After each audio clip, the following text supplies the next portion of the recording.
ओम शांति। प्यारे बाबा ने मुझे न्यारेपन का वरदान दिया था। आज मैं आपको उस न्यारेपन के पालन की एक अपने जीवन की कथा सुनाता हूँ, अपना अनुभव सुनाता हूँ। 1957 में प्यारे बाबा ने मुझे डायरेक्शन दिया कि बच्चे तुम चार्टर्ड अकाउंटेंट की प्रैक्टिस छोड़कर कोई सरकारी जॉब कर लो। उसी अनुसार मैंने 1957 में अपनी दिल्ली की चार्टर्ड अकाउंटेंट की प्रैक्टिस को तुरंत छोड़ दिया और वहाँ भाखड़ा नंगल पंजाब में एक स्थान है, वहाँ पर नंगल फर्टिलाइज़र्स एक नई गवर्नमेंट ऑफ इंडिया अंडरटेकिंग शुरू हो रही थी, वहाँ मैंने जॉब कर लिया। तो 1957 से 17 वर्ष तक मैंने उस फर्टिलाइज़र कंपनी में जॉब किया। तो अब मैं आपको न्यारेपन की बात सुनाता हूँ। क्योंकि मैं चार्टर्ड अकाउंटेंट था, तो हमारी कंपनी का जो एडमिनिस्ट्रेटिव ऑफिस था, अर्थात जिसमें कोई जो वहाँ फैक्ट्री थी फर्टिलाइज़र की, उससे संबंधित कोई चीज़ नहीं होती थी। एडमिनिस्ट्रेशन होता था, जिसमें एक अकाउंट्स एंड फाइनेंस डिपार्टमेंट भी एडमिनिस्ट्रेशन में आता है। उसकी बिल्डिंग फैक्ट्री से बाहर होती थी।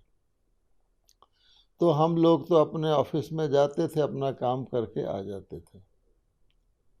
शायद आपको हैरानी हो कि 17 वर्ष में से 13 वर्ष तक, शायद 12 वर्ष तक मैं फैक्ट्री के अंदर ही कभी नहीं गया। नॉर्मली कोई व्यक्ति होता है, किसी फैक्ट्री में काम करता है, तो उसके अंदर जाके देखता तो है वहाँ क्या हो रहा है। लेकिन बाबा ने मुझे ऐसा न्यारापन दिया था कि मैं अपने एडमिनिस्ट्रेटिव ऑफिस में जाता था। 12 वर्ष तक मैं फैक्ट्री के गेट के अंदर ही नहीं गया और अपना काम ठीक करता था। मुझे अपने काम के लिए एप्रिसिएशन भी मिलता था, लेकिन मैं उसमें बिल्कुल न्यारा रहता था। जो मेरा काम है वो करना है, जो लोग मेरे संबंध में आते हैं उनसे ठीक व्यवहार करना है। उसके अतिरिक्त क्या हो रहा है, कहाँ हो रहा है, मुझे उसका कोई सरोकार नहीं होता था। तो 12 वर्ष के बाद एक बार हमारी जो फर्टिलाइज़र फैक्ट्री थी वो बिजली के आधार पर चलती थी, और वो वहाँ बनाई भी इसीलिए गई थी नंगल में कि वहाँ भाखड़ा डैम था जहाँ बहुत सारी बिजली पैदा होती थी। और उस समय वो बिजली इतनी स्पेयर होती थी कि सारे पंजाब आदि आदि को देकर भी बिजली बचती थी। इसलिए बिजली को रॉ मटेरियल, यानी हमारी फैक्ट्री में जो कार्य होता था उसका रॉ मटेरियल ही बिजली था। उस वहाँ एक हैवी वाटर बनता था, तो इसलिए भाखड़ा बोर्ड के साथ हमारी फैक्ट्री ने बिजली का कॉन्ट्रैक्ट किया हुआ था। तो वो कॉन्ट्रैक्ट पूरा होने को था, तो उस वक़्त उसको रिन्यू होना था। तो मेरा जो इंचार्ज ऑफिसर था, मैं सेकंड नंबर था, उसने मुझे कहा आप इस कॉन्ट्रैक्ट को स्टडी कर लो, ताकि हम जब बोर्ड मीटिंग होगी उसमें अपनी तरफ से कुछ पॉइंट्स बता सकें। अब क्योंकि मुझे बिजली के बारे में कुछ ज्ञान नहीं था, तो मैं पहली बार जो हमारा चीफ इलेक्ट्रिकल इंजीनियर थे वो फैक्ट्री के अंदर बैठते थे, तो मैं उनसे मिलने के लिए फैक्ट्री में गया। उनसे मैंने बिजली के बारे में सारा कुछ समझा और उसके बाद आकर के मैंने उस कॉन्ट्रैक्ट के अंदर अपने पॉइंट्स बनाए। और उसके बाद मैं और मेरा इंचार्ज ऑफिसर हम दोनों बोर्ड मीटिंग में गए, और मुझे मेरे ऑफिसर ने उसके बाद एक चिट्ठी लिख के दी कि आपने इस कॉन्ट्रैक्ट के बारे में जो कुछ विचार लिखे हैं वो बहुत अच्छे थे, उसके लिए मैं को अप्रिशिएशन देता हूँ। तो पहली बार मैं उस समय फैक्ट्री के अंदर गया। उसके बाद भी मुझे याद नहीं, एक दो बार कभी कोई काम पड़ा हो तो मैं अंदर गया, नहीं तो मैं अपने काम से मतलब रखता था।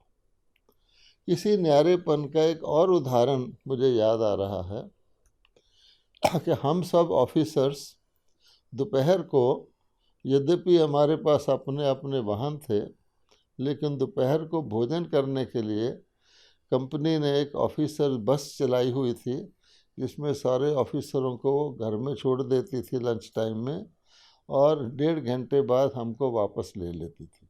तो क्योंकि फैक्ट्री और हमारे बंगले जो थे वो बहुत दूर नहीं थे, इसलिए सारे ऑफिसर सोचते थे कि अपनी कार में सुबह ऑफिस आ जाते थे, शाम को वापस चले जाते थे, लेकिन दोपहर के भोजन के लिए हम सब उस कंपनी की बस में जाया करते थे।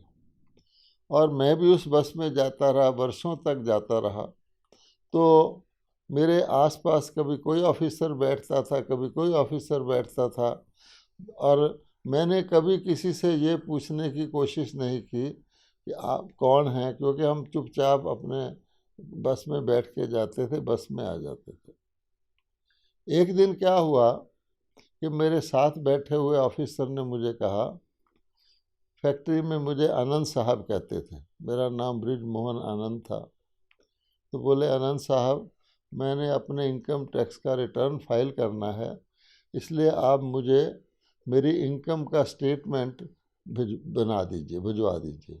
अर्थात सारे साल में उसको कितनी तनख्वाह मिली है उसका एक स्टेटमेंट बनता था और सर्टिफिकेट बनता था। तो मैंने तुरंत ही लंच के बाद ऑफिस में जाकर उसका वो स्टेटमेंट बनवा दिया और अपने पियन चपरासी के पास उसके दफ्तर में भी भेज दिया। अगले दिन फिर हम जब उस बस में बैठे तो उसने मुझे कहा, आनंद साहब, मैंने आपको सर्टिफिकेट कहा था, शायद आप भूल गए। तो मैं हैरान था कि मैंने तो उसको लंच के बाद जाकर ही वो सर्टिफिकेट भेज दिया है और मेरा चपरासी दे के आया है, फिर ये भाई जी कैसे कह रहे हैं। पर मैं चुप रहा। बाद में मैंने किसी से पूछा, ये ऑफिसर का नाम क्या है, ये फैक्ट्री में क्या काम करता है। तो हुआ ये था कि मैंने अपने मन से ही सोचा हुआ था, ये फलाना ऑफिसर और ये काम करता है। कुछ ऑफिसर तो मेरे संपर्क में आते रहे थे, उनको तो मैं पहचानता था, बाकियों को मैंने अंदाज़ा करा हुआ था कि शायद ये वो है। तो वास्तव में जो मैंने उसको सोचा था वो वह नहीं था, और मैंने अपनी सोच के अनुसार दूसरे ऑफिसर का सर्टिफिकेट बना करके भेज दिया, वो दूसरे ऑफिसर के पास पहुंच गया। तब फिर मैंने किसी से पूछा, उसने कहा ये ऑफिसर है। फिर मैंने उसको नया सर्टिफिकेट बना के भेजा। अर्थात इतना भी मेरे अंदर बाबा ने न्यारापन भरा था कि मैंने किसी से, मतलब मुझे पहचान भी नहीं थी कि कौन ऑफिसर कौन है, और उस न्यारेपन का मुझे लाभ क्या हुआ। अब आप देखिए कि आप कहेंगे ये तो अजीब व गरीब बात है, एक बहुत तरह का एक्स्ट्रा एबनॉर्मल व्यक्ति जैसी बात है। ऐसा नहीं था। मैं वहाँ 17 साल थोड़े नहीं होते, 17 साल में मैंने कितने बहुत काम किया वहाँ, लेकिन जिस काम से मुझे कनेक्शन नहीं है उसको मैंने कभी नहीं जानने की कोशिश की कि ये क्या है। तो ये इसके दो सबूत हैं। उसका रिज़ल्ट क्या निकला कि जब बाबा की प्रेरणा से ड्रामा अनुसार मुझे दादियों ने कहा, बाबा तो 69 में अव्यक्त हो गए थे, 73 में, कि ब्रिज मोहन, तुम्हारी अब दिल्ली में सेवा की आवश्यकता है, तुम अपनी नौकरी की ट्रांसफ़र जो है दिल्ली में करा लो, क्योंकि हमारी जो फर्टिलाइज़र फैक्ट्री थी उसके भारत में 7-8 फैक्ट्रियाँ भिन्न भिन्न प्रांतों में थी और दिल्ली में उसका हेड क्वार्टर था। उन्होंने इस तरह बात शुरू की, दिल्ली में करा लो। तो मैंने सोचा कि यहाँ तो मैं 17 साल से हूँ, साइन ही करता हूँ, क्योंकि सब मुझे जानते हैं, घर में भी होऊंगा तो कोई काम कंपनी का होगा तो मैं कर देता था। बहुत हल्का काम था तो भारी, लेकिन मैं उसका अभ्यस्त हो गया था। अगर मैं हेडक्वार्टर में चला जाऊंगा तो वहाँ तो 8 कंपनियों की, फैक्ट्रियों की अकाउंट्स की प्रॉब्लम्स आएंगी, जिसको मैं सॉल्व करूँगा। उसमें तो मेरी बुद्धि भी ज़्यादा लगेगी, समय भी ज़्यादा लगेगा, और जो मुझे छुट्टी सरकारी मिल सकती है शायद मैं वो भी ना ले पाऊँ। तो मैंने उस वक़्त दादियों को खुद ही कहा कि बहन जी, अगर मैंने दिल्ली में, आप चाहती है कि मैं दिल्ली में आ जाऊं, क्योंकि दिल्ली में उस समय ब्रह्मा कुमारीज ने पहली बिल्डिंग खरीदी थी 1972 में। उससे पहले सब रेंटेड हाउस ही होते थे। बाबा ने कहा था तुमने क्या करना है मकान खरीद कर, लेकिन परिस्थितियां बदल गई थी, इसलिए वो मकान लिया गया था और बहनें सोचती थी वहाँ कोई बड़ा भाई रहे।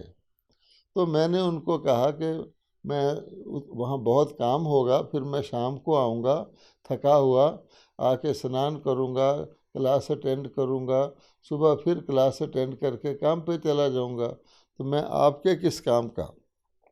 अगर आप कहती हैं तो मैं रिज़ाइन कर देता हूँ। तो बहनों ने कहा जैसी तुम्हारी मर्जी। तो मुझे एक सेकंड भी नहीं लगा उस नौकरी से रिज़ाइन करने।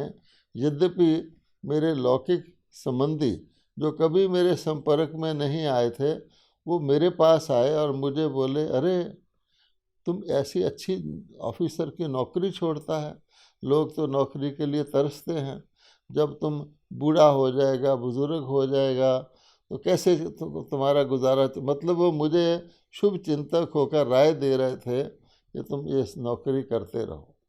लेकिन मुझे एक सेकंड लगा नहीं, पहले प्रैक्टिस छोड़ी, उससे नौकरी में आने में, फिर नौकरी छोड़ के बाबा की सेवा में आने। तो इसलिए ये जो न्यारापन का बाबा ने मुझे वरदान दिया था, उसमें मैं समझता हूँ कि मेरे अंदर, जिसको कहते हैं एवर रेडी रहने की, या एकदम किसी चीज़ को त्याग करके करने की एक्स्ट्रा शक्ति मैं अपने अंदर महसूस करता हूँ। इसीलिए मैं समझता हूँ कि जो जो बाबा के लिए कहा जाता है, सबसे ऊंचा, सबसे परम परमात्मा ही है, उनके लिए भी कहा जाता है कि परमात्मा न्यारा और प्यारा है। तो पहले न्यारा शब्द आता है। इसलिए अगर हमने प्यारा भी बनना है दुनिया के अंदर, तो न्यारा बनना आवश्यक है, क्योंकि जिस चीज़ को आप त्याग देते हैं वो चीज़ आपको आसानी से उपलब्ध हो जाती है।